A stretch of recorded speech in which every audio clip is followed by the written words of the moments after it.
Yan, good afternoon mga idol. Dito ngayon sa sasakyan, ako yung nilalamig. Tabi niyo aking mata. Okay, so inaantay ko lang bumaba si Jacob dyan bago ako umuwi. Inatid ko lang si Jacob, yung aking anak, para mag-snowboard kasi naboboard. So nandiyan naman si may si Jamel. Meron andyan yung mag-ama nag-snowboard din.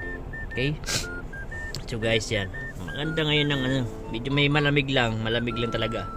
Okay, so pero kukunti ang tao nag-snowboard ngayon saka nag-ski. Okay, so si Jacob di ko alam kung saan dumaan na naman. Baka dumaan na naman yun sa kabila. Okay, so shoutout sa inyo guys. Gusto nyo ba magpunta dito sa ganito kalamig na lugar? Dapat handa kayo. Handa ang tuhod at ang inyong isipan. Okay, so kung gusto nyo mag-apply na kayo papunta ng Canada. Okay, so maraming legit agency dyan sa Pilipinas. Number 1, IPAMS. Okay, so Staff House, Merchant, EDI. So marami.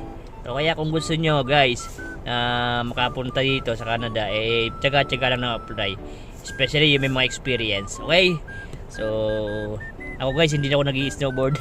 Hi, baka ang tuhod ko ay mabali na. So yung anak ko na lang, ang tagal niya. Doon na siguro bumaba sa kabila.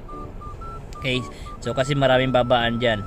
Okay, so yan, uwi muna ako guys ng house. Balik na ako ng oras natin ngayon 12:20 in the afternoon. Babalikan ko siya ng mga 3:45 kasi ang tapos ng one cell ko, ang sara nito ay 3:45. So tapos ng 4 o'clock.